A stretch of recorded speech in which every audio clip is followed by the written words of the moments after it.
All right, buckle up, bestie. Grab your drink of choice, coffee, tea, maybe something stronger after this truth bomb.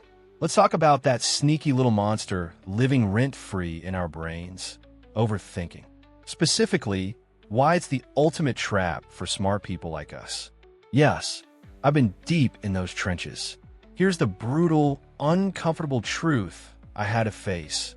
I used to think overthinking was my superpower. Like, look at me, analyzing every angle. So thorough, so smart. Meanwhile, I watch people who couldn't spell analysis paralysis if their life depended on it just decide.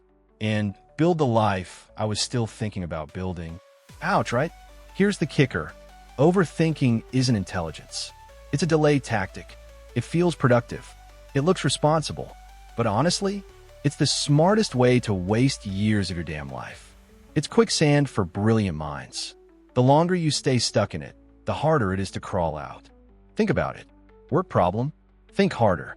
Relationship issue? Analyze more. Big decision? Research everything. Sound familiar? We're wired for it. But here's the life-changing distinction I finally got. Good thinking equals clarity. It cuts through the noise, gives you a direction, and boom, momentum. Overthinking, folk. It swirls everything up, paralyzes you, and screech. Everything stops dead. I lived in that foggy, paralyzed state for way too long, until I forced myself through 3 seriously uncomfortable mental shifts. No fluffy, just think positive. BS here. Real, practical, almost rude shifts that finally got my brain out of park and into drive. Shift number 1. Stop calling yourself an overthinker. Seriously, quit it. We take pride in being analytical, right? I'm just a deep thinker. Feels core to who we are.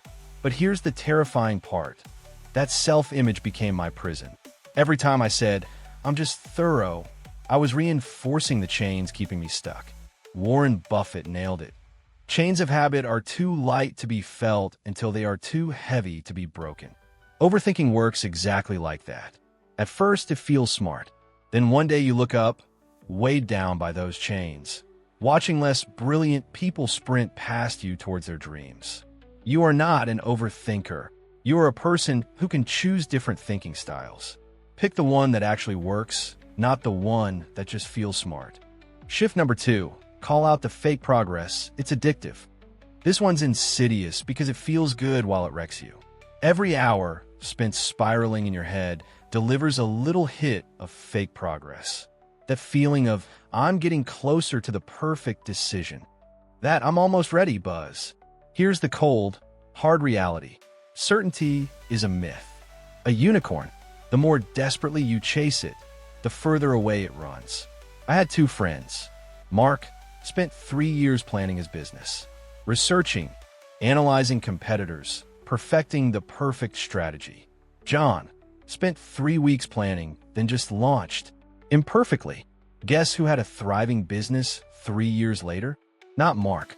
By trying to eliminate all risk through endless analysis, you take the biggest risk, doing nothing while life passes you by. Successful people aren't certain. They're just comfortable taking action despite the uncertainty. Shift number 3. Install brutal brakes. These feel weird but work. Okay, practical weapons to break the cycle. These feel awkward at first. That discomfort? That's the sound of the chains breaking. They owe someone $200 deadline. Pick a decision. Tell someone you respect and who will hold you accountable. If I haven't decided by specific daytime, I owe you $200. Watch your brain miraculously find clarity fast when real stakes are involved. Pain focuses the mind like nothing else. The 25-minute time bomb. Set a timer for exactly 25 minutes to think about the problem. Research, weigh pros/cons, spiral, whatever. When the timer dings, thinking stops. Action begins. Period. No extensions. This forces your brain to prioritize the crucial 20% of info. Pareto principle. The 70% rule. Once you have roughly 70% of the information you think you need, pull the trigger. The 80-20 rule backs this up. 80% of the outcome comes from 20% of the input. You usually get that crucial 20% within the first 70% of info gathering. Chasing the final 30%, it rarely changes the outcome, but costs you weeks or months of precious momentum. Perfection is the enemy of done. Why does your brain fight these? Because deep down, overthinking was never really about making the best decision. It was armor. Armor against the discomfort of taking action, the vulnerability of possibly failing, the scary reality of putting yourself out there. It was hiding. So here's the real question, bestie. It's not, are you smart enough to succeed? We know you are. The brutal, freeing question is, are you brave enough to act without perfect information? If this hit a nerve, and I know it did, you're not alone. But knowledge is power. Now you see the trap.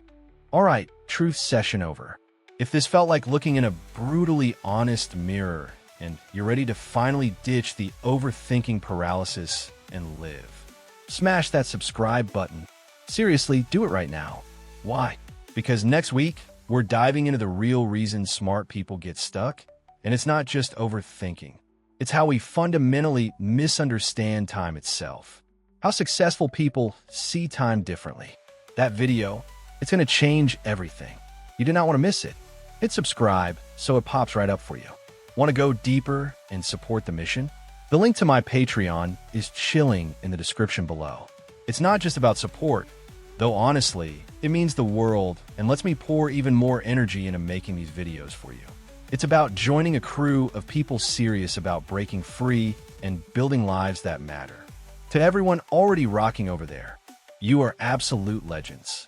Thank you from the bottom of my heart. You make this possible. Welcome back, my friend. Seriously, thanks for hanging out. Now, go make a decision. Any decision. Imperfect action beats perfect paralysis every single time. You got this. Catch you in the next one.